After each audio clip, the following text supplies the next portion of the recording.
ആരാണ് Julie K Brown? Julie K Brown കാരണമാണ് Jeffrey Epstein മരിച്ചതെന്ന് ഞാൻ പറഞ്ഞാൽ നിങ്ങൾ വിശ്വസിക്കുക. So welcome back to the part 2 of the Jeffrey Epstein series. Actually എല്ലാവരും വിചാരിച്ചിരിക്കുന്നത് ജെഫ്രി എപ്സ്റ്റൈൻ്റെ കേസ് വന്നത് 2019 അല്ല.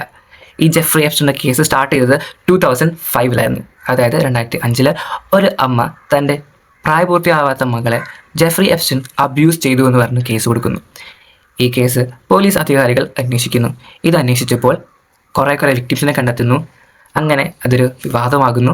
2008 ജെഫ്രി എപ്സ്റ്റൈനെ അറസ്റ്റ് ചെയ്യുന്നു. പക്ഷേ ജെഫ്രി എപ്സ്റ്റൈൻ അവിടെ ഒരു പ്ലീ ഡീൽ വെക്കുന്നു.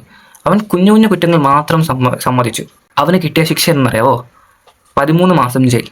പക്ഷേ പകൽ സമയങ്ങളിൽ അവന് പുറത്ത് ജോലിക്ക് പോകാം. രാത്രി മാത്രം വന്ന് ജയിലിൽ കടന്നാൽ മതി. വർഷങ്ങൾ കഴിഞ്ഞു. ആ ഒരു കേസ് അങ്ങ് പോയി ആസ് യൂഷ്വൽ. പക്ഷേ അതുകൊണ്ട് അവിടെ തീർന്നില്ല. ജൂലി കെ ബ്രൗൺ, അതെ, ഇപ്പോഴാണ് നമ്മുടെ നായിക Julie K brown entry. Julie K brown ഇത് വീണ്ടും കുത്തിപ്പൊക്കി. അവരത് ഇൻവെസ്റ്റ് ചെയ്തു. അവർ ശരിക്കും ആരെയും അടിച്ച് താഴ്ത്താൻ നോക്കിയില്ല. അവർ ശരി എന്താണെന്ന് കണ്ടുപിടിക്കാൻ വേണ്ടി ഇൻവെസ്റ്റ് ചെയ്ത് തുടങ്ങി. അങ്ങനെ അവർ വിക്ടിംസിനെ വീണ്ടും പോയി കണ്ടു, സംസാരിച്ചു, അവരുടെ ഇൻ്റർവ്യൂ ഒക്കെ എടുത്തു.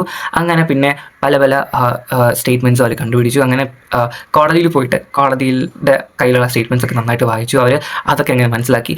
2018 അവർ കണ്ടെത്തിയ കാര്യങ്ങൾ അവർ റിപ്പോർട്ടായിട്ട് പുറത്തുവിട്ടു. പിന്നെ അവിടെ അതെ, അന്നാണ് നമ്മുടെ ജെഫ്രി എപ്സ്റ്റൈൻ്റെ കഷ്ടകാലം തുടങ്ങിയത്. അധികാരികളുടെ തലയിൽ ഭയങ്കര പ്രഷറായി. നാട്ടുകാരെ മൊത്തം ചോദ്യമായി. പിന്നെന്ത് ചെയ്തു? നമ്മുടെ ആൾക്കാർ ജെഫ്രി എപ്സ്റ്റൈനെ അങ്ങ് തൂക്കി. ഇനി ബാക്കി എന്ത് നടന്നെന്ന് അറിയണമെങ്കിൽ നമുക്ക് അടുത്ത പാട്ടിൽ കാണാം.